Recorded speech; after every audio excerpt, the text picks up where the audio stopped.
Hello and welcome back for another episode with your favorite project lead the way teacher, Mr. Spade. Today we're going to be talking about Autodesk Inventor's Revolve Tool. Revolve can save us a lot of time depending on what the part looks like, but especially in cylindrical and spherical type shapes. So let's get started. I will share my screen with you. First thing I want to make sure is that as we open up Autodesk Inventor, that we are using a new project. Notice my default project, it said right there, was my puzzle cube. We're no longer working on that. So let's make a new one, and let's make a new one just for homework. So I'm going to name this one homework. And I am going to put it in my transcend file, and then of course I have my homework file right there. So whenever I save something, it saves to my homework file, which is exactly what I want. All right, so we're good. If you go to projects again, you should have homework checkmarked. All right, so let's start a new part. Go to our Mesmer folder and part file. And the part that we're going to make in two different ways, just to show you how easy it is with Revolve, is this one right here. And this is a cylindrical part. I have no idea what the heck it's used for. However, you're going to notice here these diameter signs on the 0.5 and the 1.5 and the 1. And the way we would normally make this is first by making a half-inch diameter circle and extruding it to 0.75. So let's do that.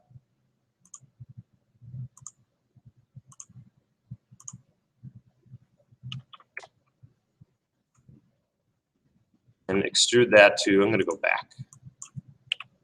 I think it was 0.75. Yep. So there's this first part. The second part, I'm just going to go on the back of the part and make a 1.5 diameter circle at 0.5 inches. And this part you don't need to do. So you do not need to follow along with me or hand in this if you are one of my students watching. Okay, so 1.5 sketch. And we are going to extrude that way, yep, at 0.5. Okay. So now we have these two sections done, and then the last section that we're going to do, there's one more feature in this part that we're not going to put in there. But we're going to make a 1-inch diameter circle, and we're going to extrude it to 1 inch. So 1 inch and 1 inch. So again, just to make sure that you snap on right here. All right, so 1 inch. And extrude it to 1 inch. So there we go. Easy way to make this, I guess. But 3 different extrusions, and it can get kind of messy. We're gonna show you now a different way of making this part. So I'm gonna just say no, go to new, part file, and the way I'm gonna make it is by using the Revolve tool. And if you hover over the Revolve tool, you get a nice little tutorial about what it does and what you can do with it. Feel free to press F1 for more help if you want to read about this a little bit more. But we can revolve parts 360 degrees. Okay, so let's think about how that would work with our part here. When we use the Revolve tool, the biggest thing you want to make sure that you do not want to draw out this whole sketch. So all the way around the part. The only thing you need to draw out, and the only thing you should be drawing out, is just half of it. And any half, either the bottom or the top, above a line that is the center line. And you'll notice right here the center line being in green. So what I'm going to do is sketch out this little portion right here. Then I'm going to dimension it. I'm going to put a center line in, and I'm going to use my Revolve tool. Okay, so let's just start with a simple sketch. Because when we start an Inventor, we definitely want to make sure that we just start off with something that looks like it. Now, the first one was about, I want to make sure that I have my proportions right here. So I want to be how long, looks like 1 1/4 inches plus 1 inch, so 2 1/4 inches long. So let's just go out this way and just go 2.25, just to make sure I got that right. And then go in there and start just to make it look like it. Okay, it doesn't need to be perfect. I don't even care if it's correct. But we're going to go back now and dimension this. Okay, so the first line that we need to dimension is this one right here. So I need to know how far up from the center line right here, we need to go up. Now notice this is a 0.5 diameter, meaning from right here to right there, it's 0.5.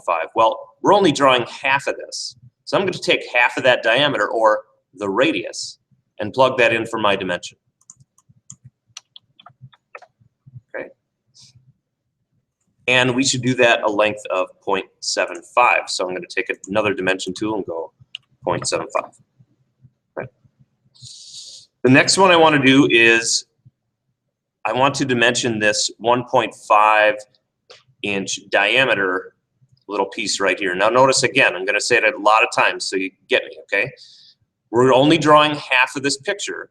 So I'm going to go up from the center line to the top of this feature, which is only going to be the radius here. So I'm going to divide that 1.5 in half because I'm only drawing half the picture, and I'm going to put in 0.75. So I'm going to grab this point right here because it's the exact same one, and I'm going to make this 0.75. And that goes on for half an inch.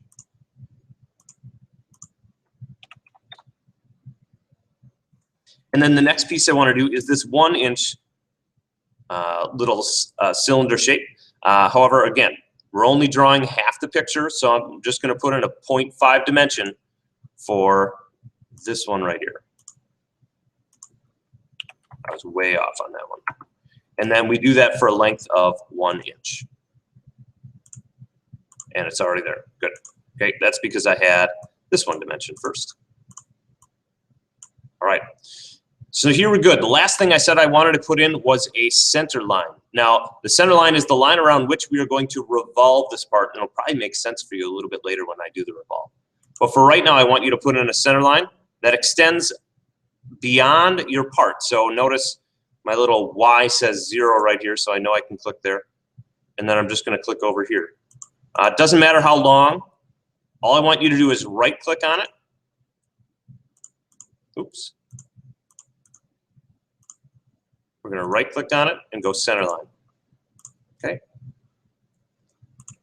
We're going to finish our sketch, and we're going to go to revolve.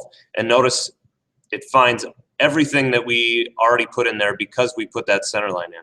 I'll go back and take that center line out, and you'll see what happens. If I go to revolve now, I need to pick my profile and then pick my axes, which is easy enough to do, but just another step that I don't need to do. Okay, so there we are. It does the same thing. So let me put that center line back in there. Okay, this time. Center line, finish sketch, revolve, and it finds everything for us. Now, I am revolving fully, meaning 360 degrees. If I wanted to revolve to an angle, say 90 degrees, I'm only going to get a quarter of that part. Okay? And then if I revolve, of course, 180 degrees, I get half of it, and 270, 3/4 of it. I do want to revolve it full. Pick OK. And then notice we have the exact same part made a little bit differently with just one command. All we had to do was draw only half the picture using radiuses instead of diameters to fully dimension our picture before we revolve it. All right, so this one I do want you to hand in, follow along with me if you weren't, and make sure that you put your name on it and print it out for me, please. Thanks.